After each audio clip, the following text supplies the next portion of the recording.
Hello दोस्तों, स्वागत है आपका हमारे channel math access by AK पे। आज की इस वीडियो में मैं आपके लिए लेकर आया हूँ कंपाउंड इंटरेस्ट के बहुत ज़्यादा इंपॉर्टेंट सवाल। सारे सवाल आपके लेटेस्ट एग्जाम जो एनटीपीसी अंडर ग्रेजुएट लेवल का हुआ था उसी से लिए गए हैं। तो ये सवाल आपके आने वाले एग्जाम ग्रुप डी के लिए काफ़ी इंपॉर्टेंट हो जाते हैं। तो चैनल पर आप नए हो तो चैनल को सब्सक्राइब कर दें और बेल आइकन को प्रेस कर दें, वीडियो को लाइक करें। चलिए शुरू करते हैं आज की इस वीडियो को। पहला क्वेश्चन हमारे पास हमारी स्क्रीन पर दे रखा है। एक धनराशि किसी निश्चित चक्रवृद्धि ब्याज दर पर 17 वर्षों में स्वयं का 3 गुना हो जाती है। यानी कि उसे 3 गुना होने में कितना टाइम लगता है? 17 वर्षों का टाइम लग जाता है। ठीक है, 17 वर्ष का टाइम लग जाता है। हमसे पूछा गया क्वेश्चन में आगे कितने वर्षों में यह स्वयं का 81 गुना हो जाएगी। यानी कि 81 गुना होने में उसे कितना टाइम लगेगा? तो 81 को भाई साहब हम लोग लिख सकते हैं 3 की पावर 4। यानी कि 81 गुना होने में उसे कितना टाइम लगेगा? तो 3 की पावर 1 जब था तो 17 वर्ष लग रहे थे। यानी कि 3 गुना होने में 17 वर्ष लग रहे थे। तो 3 की पावर 4 पावर में कितने का मल्टीप्लाई हुआ ये हम लोग यहाँ पर देखते हैं। तो पावर में मल्टीप्लाई हुआ 4 का, तो उतना ही मल्टीप्लाई हम किस में कर देंगे? टाइम में कर देंगे। तो हमारा टाइम निकल कर आ जाएगा। 17 को 4 से मल्टीप्लाई कर देंगे तो हमारा आ जाएगा 68 वर्ष। हमारा राइट आंसर हो जाएगा। कौन से ऑप्शन में दे रखा है? पहली ऑप्शन में दे रखा है, पहला ऑप्शन राइट हो जाता है। नेक्स्ट क्वेश्चन देख लेते हैं हम लोग। नेक्स्ट क्वेश्चन है हमारे पास में 400 रुपए की राशि 2 वर्षों में चक्रवृद्धि ब्याज पर 529 हो जाती है। वार्षिक ब्याज दर क्या है? इस क्वेश्चन को करने के लिए हम प्रिंसिपल और अमाउंट का रेशियो ले लेते हैं। ठीक है, तो 2 वर्षों का टाइम दे रखा है हमारे पास में और प्रिंसिपल अमाउंट का रेशियो कितना हो जाएगा? 400 रेशो 529। अगर हम 2 वर्षों का रेशो हमारे पास गिवन है, 1 वर्ष का निकालना है, तो हम क्या करते हैं? सिंपली स्क्वायर रूट ले लेते हैं। तो 400 का रूट हो जाएगा 20 और 529 का रूट हो जाएगा 23। तो 20 रुपए की धनराशि 23 रुपए हो जाती है। यानी कि 3 रुपए का ब्याज रहा होगा। कितने पर? 20 रुपए पर। तो हमें परसेंटेज में निकालना है, रेट परसेंट, तो 100 से मल्टीप्लाई कर लेंगे। तो 20 से ये जाएगा 5 बार और 5 हो जाएगा 15। यानी कि हमारे पास में वार्षिक ब्याज दर कितनी आ जाएगी? 15%। कौन सा ऑप्शन राइट है? Third option. नेक्स्ट क्वेश्चन देख लेते हैं हम लोग। यदि किसी राशि पर दूसरे वर्ष, यानी कि दूसरे वर्ष में अर्जित ब्याज दे रखा है, हमारे पास 2 वर्षों का अर्जित ब्याज नहीं दे रखा, दूसरे वर्ष में, यानी कि कंपाउंड इंटरेस्ट हमारे पास दे रखा है सेकंड ईयर के लिए। सेकंड ईयर के लिए कितना दे रखा है? 2508 रुपए दे रखा है। ठीक है, और हमें आगे क्या बोला? आगे बोला है और वार्षिक ब्याज दर 20% है। चक्रवृद्धि ब्याज वार्षिक दर है ये 20%। ठीक है, तो राशि कितनी होगी? यानी कि धनराशि हमें प्रिंसिपल निकालना है। आसानी से निकाल सकते हैं। कैसे? देख लीजिए। सबसे पहले हम प्रिंसिपल को मान लेंगे 100 रहा होगा प्रिंसिपल, सपोज कर लेते हैं। ठीक है, तो पहली ईयर के लिए क्या होगा?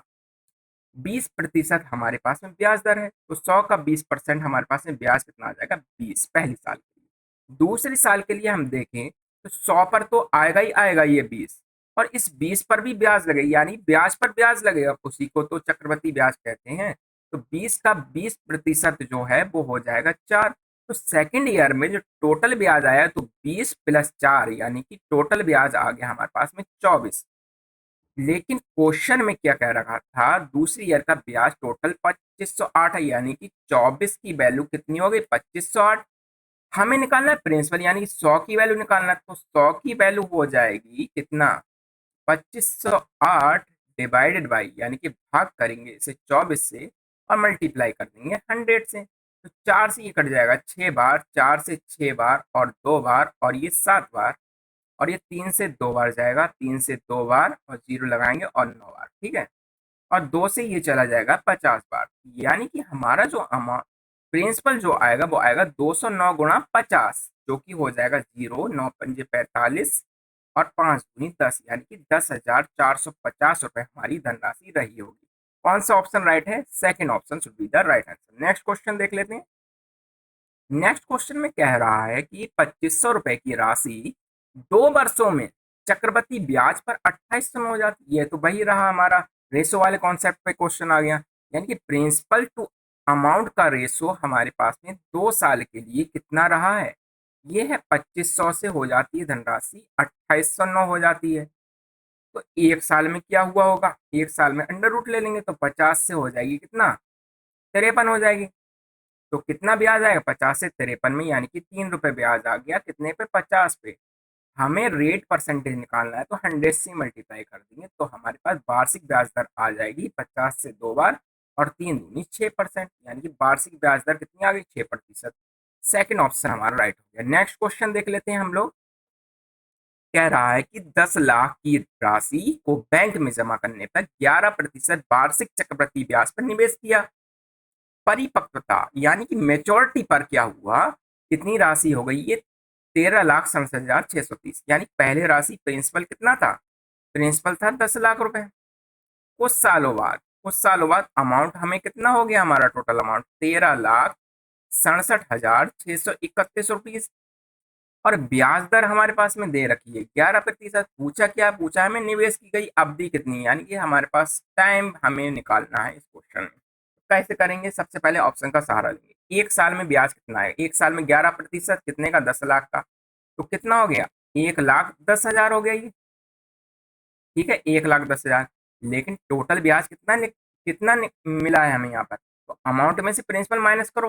तो 13,67,631 में से 10 लाख माइनस करेंगे तो हमारे पास ब्याज आ जाएगा, कंपाउंड इंटरेस्ट आएगा 3,67,631। लेकिन अगर एक साल के लिए हम ये पैसा रखें तो केवल 1,10,000 ब्याज आता। तो ये ऑप्शन तो गलत हो गया, ब्याज तो आना चाहिए था 3,67,631, ये दिखा रहा है 1,10,000, तो ये गलत हो गया। दूसरा ऑप्शन देख लेते हैं हम, थर्ड वाला ऑप्शन देख लेते हैं, 3.5 ईयर वाला, सबसे ज्यादा ईयर वाला। पहले सबसे कम वाला देखा, अब सबसे ज्यादा वाला देख लेते हैं। ठीक है, तो 3.5 में अगर सिंपल इंटरेस्ट से भी रहा तो एक साल का ब्याज 1,10,000, तो 3 साल का ब्याज कितना हो जाता, 3,30,000। और आधी साल का और जोड़ेंगे हम तो ये 55,000 रुपये इसमें और ऐड करना पड़ेंगे। तो ये हमारे पास में टोटल हो जाता है 3,85,000, जो कि इससे आ रहा है अधिक 3,67,000 से। हमने क्या, साधारण ब्याज के मेथड से ये निकाला, 3,85,000 आया, जो कि ज्यादा आ रहा है। तो कंपाउंड इंटरेस्ट यानी चक्रवृद्धि ब्याज से तो और भी ज्यादा आएगा 3,67,000 से। पहले तो 3,85,000 आ रहा है, अब तो 4 लाख से भी ऊपर चला जाएगा, तो ये ऑप्शन भी गलत हो जाता है। अब ऑप्शन बचे दो हमारे पास, सेकंड ऑप्शन और फोर्थ ऑप्शन। तो आप फोर्थ ऑप्शन चेक कर लेते हैं, कैसे करेंगे चेक, देख लीजिए। तो हमारे पास में टोटल धनराशि है 10 लाख रुपए। ठीक है, तो पहली साल में जो ब्याज आएगा वो आएगा 1,10,000। अरे भाई, 11% ब्याज दर है तो 10 लाख का 11% तो निकालेंगे, 1,10,000 होगा, नहीं होगा, बिल्कुल होगा। तो दूसरी साल में भी 1,10,000 ये हो जाएगा 10 लाख पर, और इस पर भी तो ब्याज लगेगा 1,10,000 पर, वो कितना हो जाएगा, वो 11% इसका निकालेंगे तो ये हो जाएगा 12,100 रुपया।